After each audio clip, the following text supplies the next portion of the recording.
నమస్తే, welcome to view point. నేను సిరిసాగర్. ప్రపంచంలోనే భారీ చమురు నిల్వలున్న దేశంగా ప్రసిద్ధి చెందిన వెనిజువేలా ఆక్రమణకు అమెరికా అధ్యక్షుడు డొనాల్డ్ ట్రంప్ తెగబడుతున్నారు.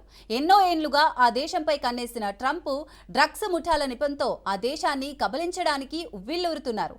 అందులో భాగంగానే వెనిజువేలా చుట్టూ కరేబియన్ సముద్రంలో భారీ ఎత్తున సైన్యాన్ని మోహరిస్తున్నారు. ఇప్పటికే భారీగా యుద్ధ నౌకలు, హెలికాప్టర్లు, జలాంతర్గాములు, అత్యాధునిక ఫైటర్ జెట్లను అగ్రరాజ్యం మోహరించింది.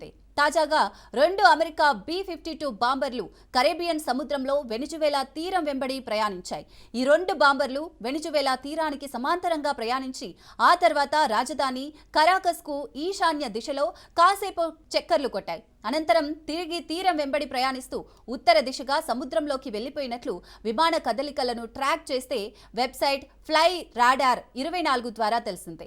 అక్టోబర్ మధ్య నుంచి అమెరికా సైనిక విమానాలు వెనిజువేలా సమీపంలో ప్రయాణించడం ఇది 4వసారి. గతంలో ఓసారి B-52, 2 సార్లు B-1V బాంబర్లు ఇలాంటి విన్యాసాలు చేశాయి. మరోవైపు 8 యుద్ధ నౌకలు, అణ్వాయుధ సామర్థ్యమున్న ఒక జలాంతర్గామిని అమెరికా వెనిజువేలాకు అత్యంత సమీపంగా మోహరించింది.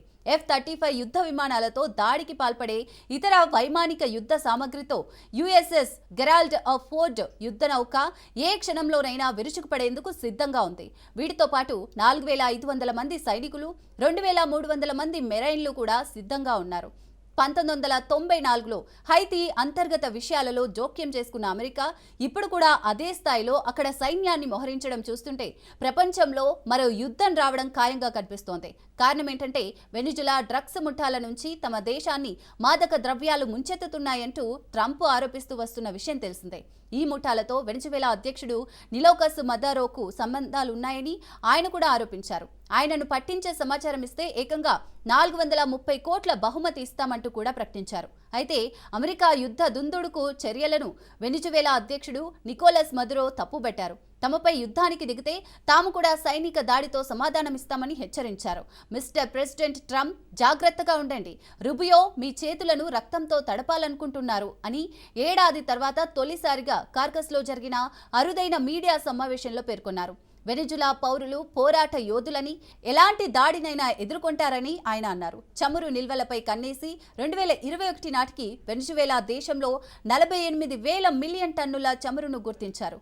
ప్రపంచ చమురులో 17% సమానం. వెనిజువేలాను ఆక్రమించుకోవాలన్న ఆశ ట్రంప్కు ఎప్పటి నుంచో ఉంది.